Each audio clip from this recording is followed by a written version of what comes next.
ደግሞ አይለቅሽም ይለኛል። እኔ ደግሞ አታወራኝ ይላለሁ። አንድ ሁለተኛው ምን ነበር? ሁለተኛ ደግሞ ዱባይ ውስጥ ሰርግ ማድረግ አምሮብኛል።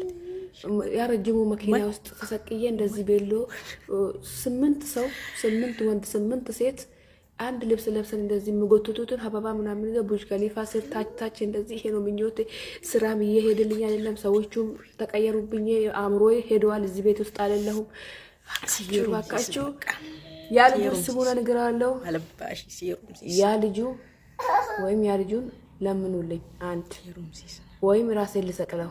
ሁለት ወይም ሰርግ ሰርግቱልኝና ትግስቲፍ ጫልቱኒ የቹ ትግስቲፍ ጫልቱኒ hawwiidhaan uman bakka hawwiidhaan jaarsa madaamii hawwuudhaan mana madaamii hawwuudhaan jireenya madaamii fuulduruma isaanii naa dhufu bakka isaanis akka kana ta'uu qaba, heerumuu qaba, siree kanarra yoomin ciisa, sakkasii yoomnaata jedhanii ijoolleen uman tigistima amma kun waasheen jettu dhaggeeffadha.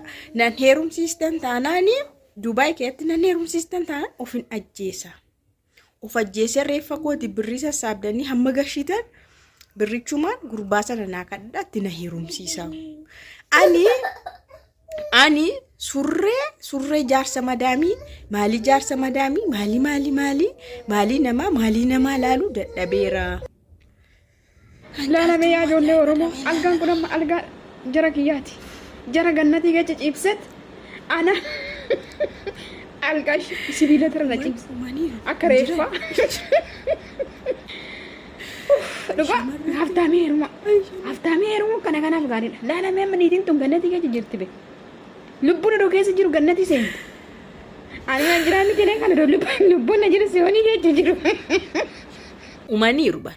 Hin jiran qaata dhuman. Isaan tuma hawwanii yooma akkas naata tuma jedhan uman. Nagaan sinii faa tokko abjamtoota hordoftoota akka akkam jirtu nagaa keessanii. Ani nagaa kiyya galata waaqaa ta'u lafa jirtanitti nagaan sinii faa baay'atu.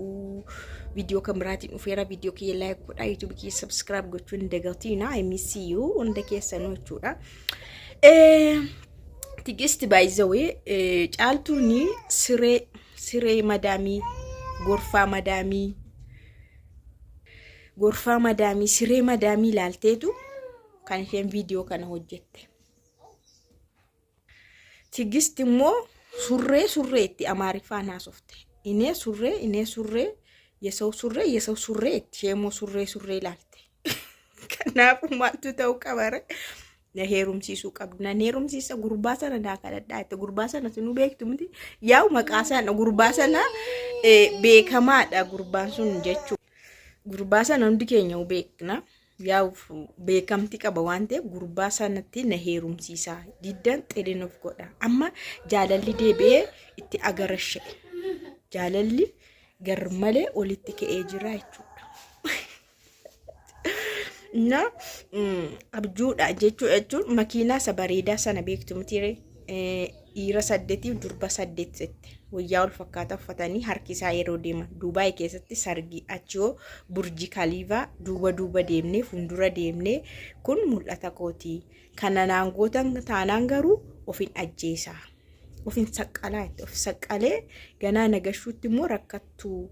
Kanaa mannaa immoo na fuudhee malee naa hiikuu. Argitanii na fuudheellee naa hiikuu naa kadhadhaa gurbaa sanaa jetteerti. Kun adaraa uummatatti kenname. Kadhadhaafi mucaa sana kadhadhaafi gurbaa sana kadhadhaafi maqaa isaan ofne isheen gurbaa sana ittee yaa nuun immoo beekna gurbaa sana Dubaay jetteedha. Itoophiyaatti nagashaan heerumsiisaa jenni Dubaay ittee beekna gurbaa sana. Gurbaa Dubaay immoo beekna itti heerumsiisa. Otoo mucaan kun dafaa qaqqaba. Otoo finfannisin. Bakka dadhabeera. Yeroo tokkos waa'ee madaamii kaasteetti waa'ee ani isaanuma ilaaleen gubadhaa yeroo ganamaan kaatee maal of gooteef dhidhiqxee moobaayilii qabattee teessii baabii jedhaa dhufa. Inni immoo bakka ciisanii ammas deebi'anii ciisuu. Isheen amma kanuma too laaltu mooraaliin ishii tuqame. Caaltuu nomaa itti seetan. Siree fi gorfaa madaamii laalaa. Hankoo immoo siree shibootii akka reenfaa sheerran ciisaa. Isheenuu qaqaqaq jettee akka nama lamaan irra ciisu. Madaamiin koo utuma lubbuudhaan jirtu jannata galtee. Anuutu immoo lubbuudhaan ton jiru si oliin galee jira. Garaagarummaa keenya laalaayyuu jette. Innaa nuuf amma nuu darbamoo nuu hin darbu jette isheen immoo jechuudha. Miskiin nama azansiisti dhugaa dubbachuudhaaf yeroo qe'ee namaa keessa jiran yeroo mana namaa keessa jiran waan baay'ee namatti dhaga'ama jechuudha. Isaan akka qoosaatti haasa'an illee malee akka qalliitti haasa'an malee riyaalitii isaa osoo haasofne garuu dhuguma namatti hin dhaga'ama. Keessattuu waggaa baay'ee waggaa dheeraa faayinaa turtu immoo mana isaanii keessannaa turtu dhuguma namatti hin dhaga'ama. Keessa keetti baafattee dubbachuu baatte illee ani yoomin nama taasi.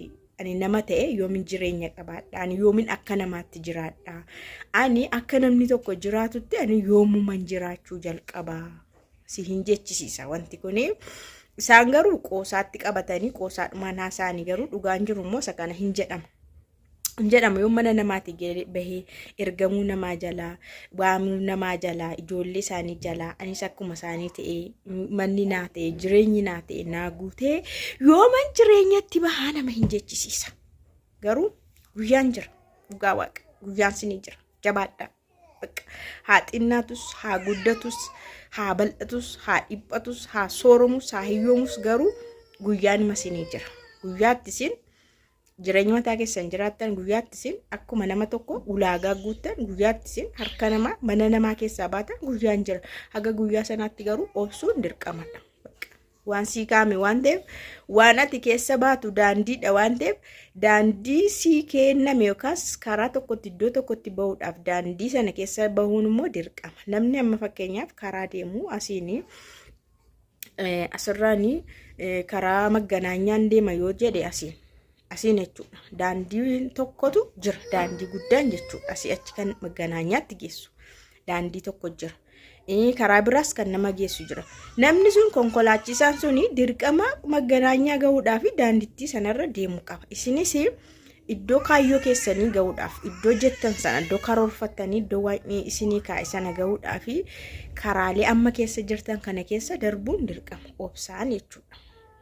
Na waan hunduu nama hin hawwisiisa nama sin barbaachisaa namni dhala namaati fedhii qabaa akkuma namni fedhii nyaataa qabaatu fedhii fooniillee qabaa fedhii jireenyaa qabaa fedhii dhiiraa qabaa fedhii ijoollee qabaa waan baay'ee jira garuu kana hundaa of dhorkaniitu kan jiraatan of daangessanii jiraatu yeroodhaaf waan ta'eef amma yeroo sanaatti immoo obsiin barbaachisa. Yeroo booda immoo hin guuta maashaallah ittanii yeroo sin jiraattan jira dhugaa waaqa xinnaatu isaa bal'atu isaa sooromus malee jechuudha bal'atu isaa diriirus namni akka gaafa dhalateetti hin hafu.